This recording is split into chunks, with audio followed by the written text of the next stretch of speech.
Hello friends, welcome back to this channel online study era. दोस्तों, आप सभी का स्वागत है आप सभी के अपनी चैनल ऑनलाइन स्टडी एरा पे। जो भी दोस्तों बहुत ज़्यादा आप सबको इंतज़ार करना पड़ा, काफ़ी समय बाद आपकी ये क्लास जा रही है। Approx 1 month after due to some health problem classes नहीं जा रही थी, इसके लिए मैं क्षमा चाहता हूँ।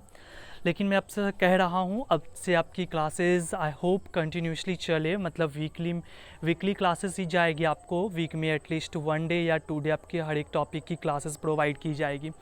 और जिसमें हम लोग अगला टॉपिक अभी ग्रामर लेने वाले हैं। ग्रामर में आपका हो सकता है सब्जेक्ट वर्ब एग्रीमेंट, जिसे हम सिंटैक्स भी बोलते हैं, उसी टॉपिक का स्टार्ट होने वाला है। तो प्लीज़ गाइस आप लोग कंटिन्यू बने रहे इस चैनल पे।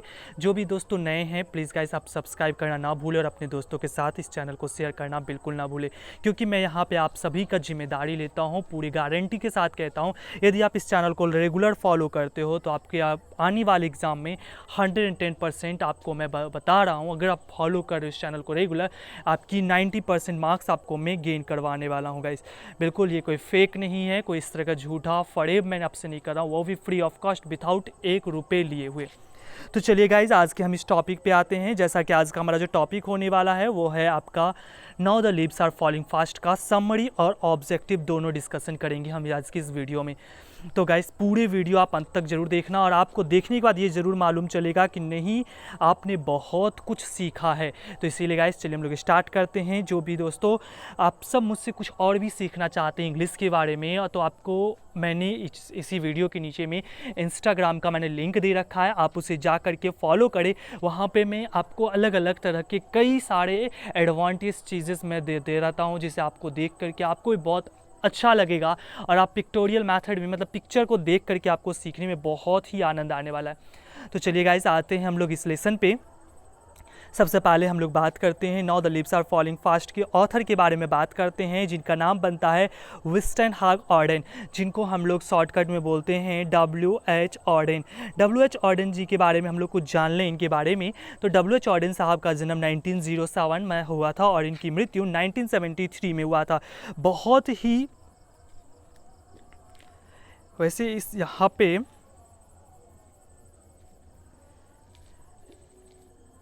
एक पॉइंट मिसिंग है जैसा कि मुझे लग रहा है। नहीं सॉरी, सही है, कोई नहीं इशू, ये दूसरे में मुझे ध्यान आ रही थी। हाँ चलिए, इनकी जो जन्म होती है 1907 में और इनकी डेथ होती है 1973 में, और इन्हें पुलित्जर प्राइज़ से सम्मानित किया गया था। पुलित्जर प्राइज़ से इन्हें 1948 में सम्मानित किया गया था।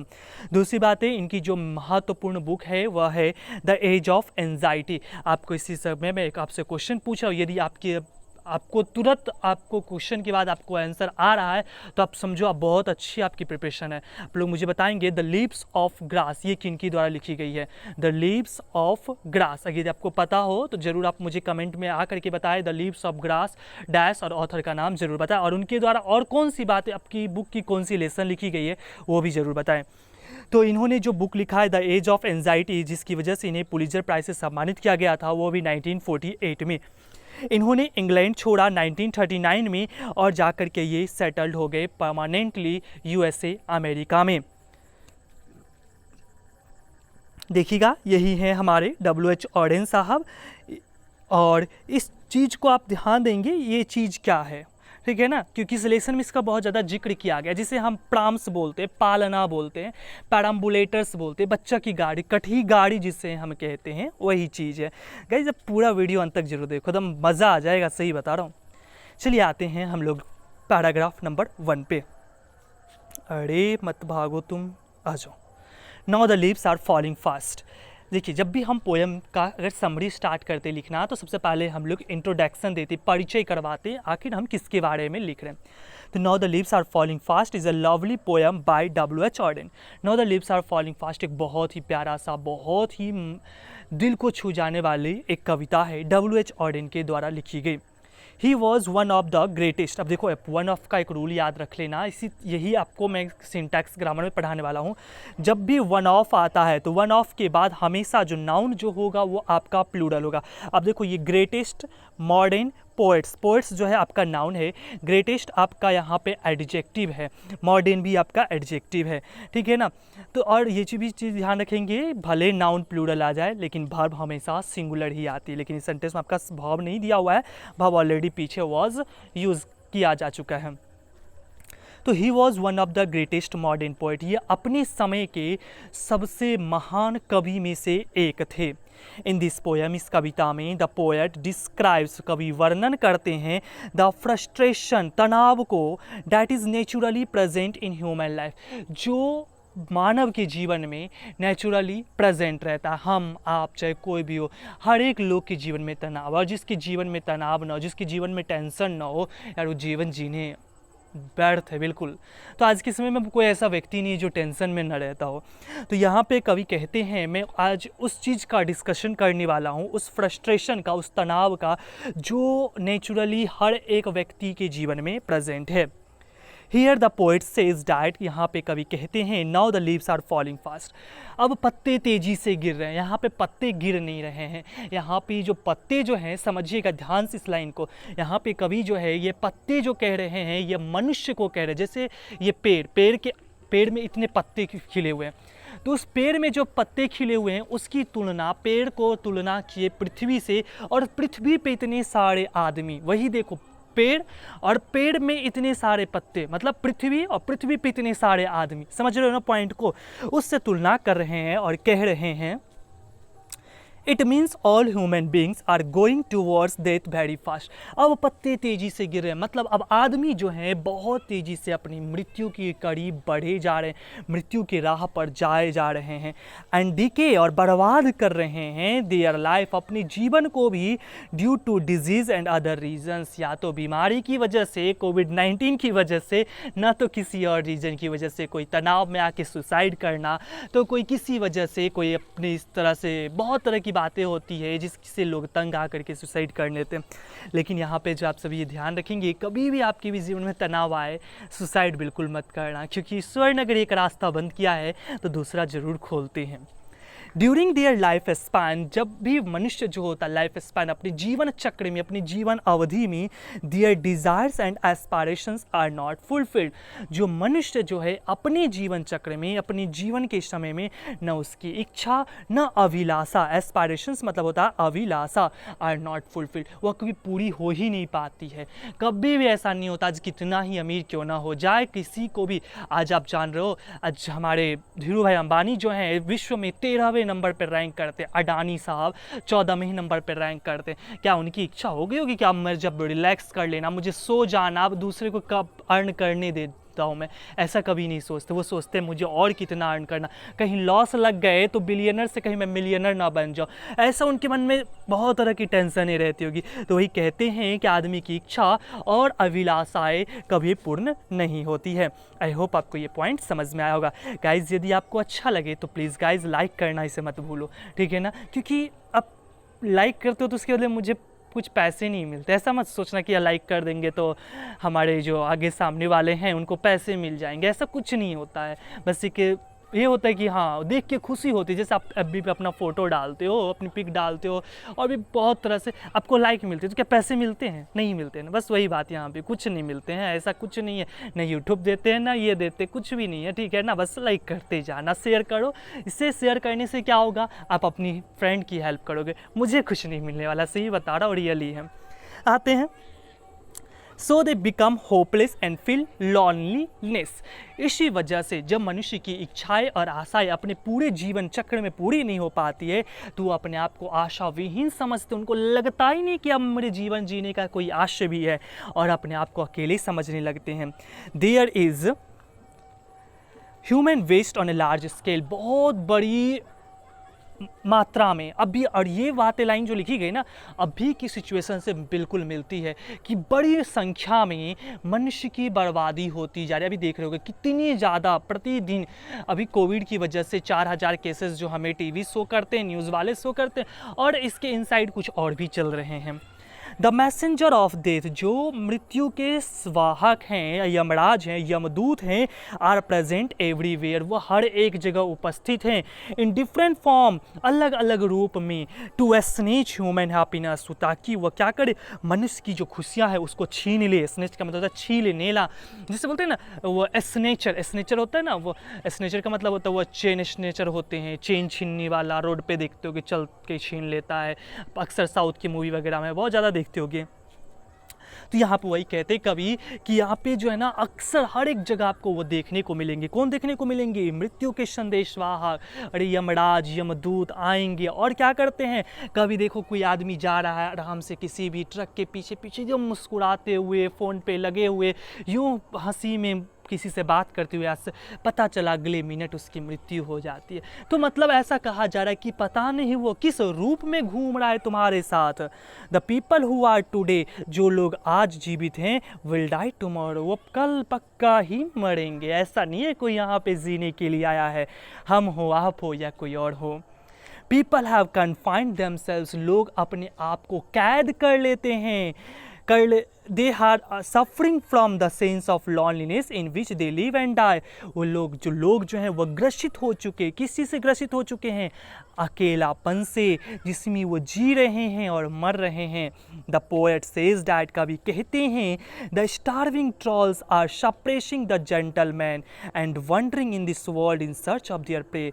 कवि कहते हैं जो स्टार्विंग ट्रॉल्स, जो भूखे, वो जो भूत पिचास जो भूखे जो घूम जो रहे हैं, वो क्या कर रहे हैं? वो मानव को, जेंटलमैन को वो चाह रहे हैं कि मार के उनको अपने भोजन में समाहित कर ले। And wandering in this world in search of their pray, और वह इस दुनिया में घूम रहे हैं किसके तलाश में? अपने शिकार के तलाश में।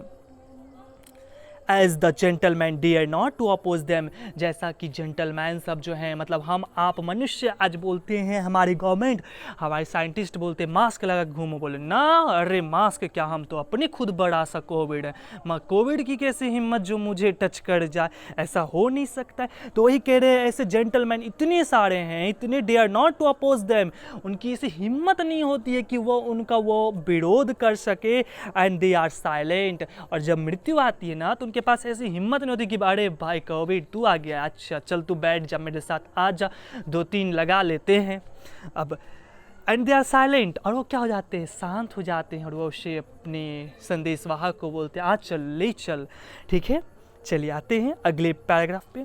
The poet on the other hand is not so pessimistic, दूसरी तरफ में अगर बात करें तो कभी जो है वह ज़्यादा निराश भी नहीं है। पैसिमिस्टिक मतलब होता है निराशा अबाउट लाइफ, वो जीवन को लेकर निराश भी नहीं है। ही टेल्स अस, वो हम सब से कहते हैं टू लिव विथ होप्स, कि सब जियो, किस चीज़ के साथ जियो? आशा के साथ। And eagerness, we should not loss hopes in life, हम सबको अपने जीवन में कभी आशा को खोना नहीं चाहिए। He gives a very beautiful example of perambulator, वो बहुत अच्छा से एक एग्जाम्पल देते, एक उदाहरण देते। किस चीज़ का उदाहरण देते हैं?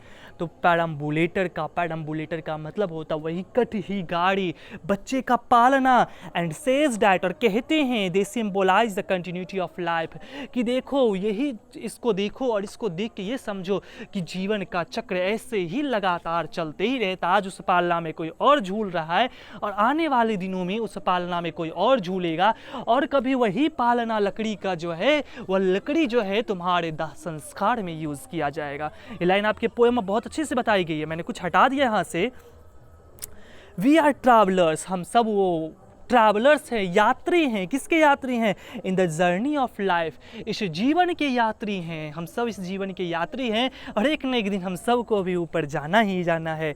द पोएट सेज डैट, कवि कहते हैं the tired travellers will be given comforts by the waterfalls, जब व्यक्ति की मृत्यु हो जाती है, थकान से उब जाते हैं, जब उनकी आत्मा ऊपर जा रही होती है, जब अंतिम क्षण उनकी आत्मा मतलब निकलने को होती है, तब उनको अंतिम क्षण में जो उनको सुख देता है, उनको शांति प्रदान जो करता है, वो वाइट वाटरफॉल्स, उजले झरने, इट मीन्स पानी। ठीक है, जब मरते तो दिखते तो बोलते पानी दे दो, अरे गंगा जल दे दो, जल्दी निकली आत्मा तो जल्दी से, ऐसा होता है। तो वही कहते हैं कि जब अंतिम घड़ी आती है तो उनको वही कंफर्ट देता, आराम देता है वह पानी।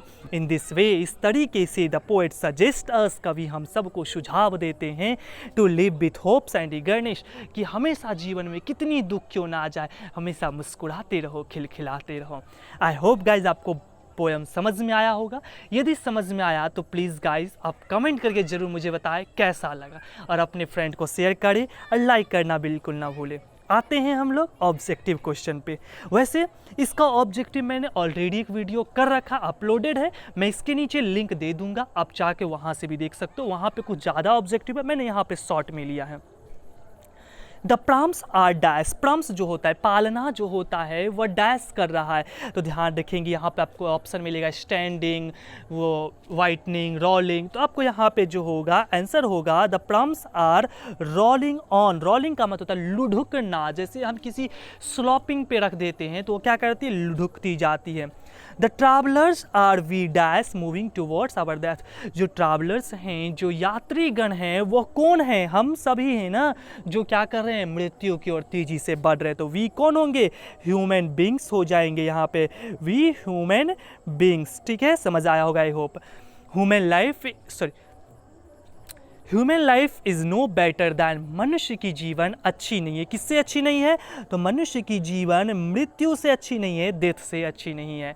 द लीव्स आर फॉलिंग, पत्ते गिर रहे हैं, कैसे गिर रहे हैं, तो फास्ट गिर रहे हैं, तेजी से गिर रहे हैं। The dash has become dumb, कौन डम्ब बन जाती है, कौन गूंगे बन जाते हैं, to see the leafless trees, पेड़, पत्ते विहीन पेड़ को।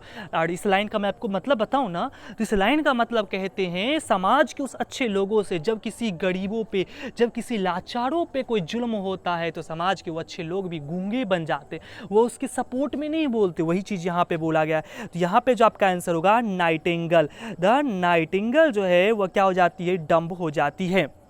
Messenger of death is known as, messenger of death को क्या कहा जाता है, और ये मैं आपको नहीं बताऊंगा, आप देख लो, आपको मैंने जस्ट पीछे पढ़ाया है। और यदि आपको ना पता चले तो आप चले जाना मेरे वो उस वीडियो पे, मैं इसके नीचे लिंक दे दूंगा। द लीव्स फॉल इन, पत्ते जो हैं वो गिरते हैं, कब गिरते हैं, तो अरे उस मौसम का नाम लिख दो, वही पतझड़, ऑटम में गिरते हैं। Next question, the active hand must, जो ये फुर्तीले, जो हम लोग जो हाथें जो चल रही होती, पाँव जो चल रही होती है, और जो हमारी जो जीव लपेलप चलती रहती है, ये सब क्या हो जाते हैं जब मृत्यु होती है, तो ये सब क्या होती है, शांत पड़ जाती है। मस्ट फ्रीज, फ्रीज का मतलब ठंडक हो जाती है मरने के बाद। The Nightingale is dumb, Nightingale जो है वह डम्ब हो जाती है। And the dash will not come, और कौन वह नहीं आता बचाने के लिए, तो समाज के उन अच्छे लोगों के बारे में बताया जा रहा है। And the angel will not come, जब किसी जुल्म होता है किसी के ऊपर, तो वहाँ पे जो है ना कोई हमारे पास वो देवदूत भी नहीं आते हैं बचाने के लिए। White waterfalls could bless the dash, white waterfall किसको ब्लेस करते हैं, ये पानी किसको आशीर्वाद देते हैं, पानी से कौन बहुत ही ज़्यादा खुश हो जाते हैं, उनको आराम मिलता है, तो वो आराम मिलता है ट्रैवलर्स को, यात्रियों को, जो जीवन के यात्री उनको। W.H. Odean is a dash poet, W.H. Odean कौन से कवि हैं, तो W.H. ऑडेन जो हैं ये आपके एक मॉडर्न पोएट है। मैंने आपको स्टार्टिंग में भी बताया था, एक मिनट रुक जाओ मैं आपको दिखाता हूँ, ये रहा देखो, W.H. Odean is a greatest modern poet, दिखा ना, यही लाइन यहाँ पे लिखा गया है। चलिए आते हैं इंपॉर्टेंट लाइंस में। यहाँ पे देखेंगे ये 3 लाइन आप जरूर ध्यान रख लेंगे इस पोयम का, क्योंकि आपके एग्जाम में एक लाइन ऐसे लिख दिया जाएगा और पूछा जाएगा these lines are taken from बीच ऑफ द पोयम, या who is the author of this lines. तो यहाँ पे ध्यान रखेंगे, narcissus flower will not last, जो उसकी सुरक्षा करते हैं, जो हम मानव जीवन का सुरक्षा करते हैं, वो भी जीवित नहीं रहते हैं। And the prams go rolling on, और जो पालना है मतलब जो जीवन का जो चक्र है वो लगातार चलते रहता है। And the Nightingale is dumb, और जो हमारे समाज के अच्छे लोग हैं वो भी बहरे हो जाते हैं, वो भी कुछ नहीं बोल पाते हैं। आई होप गाइज आपको ये पूरी बातें समझ में आई होगी। दोस्तों कैसा लगा ये वीडियो कमेंट करके ज़रूर बताएं, और अपने दोस्तों के साथ शेयर करना बिल्कुल ना भूलें। Thank you for watching this video, मिलते हैं अगले सेशन में।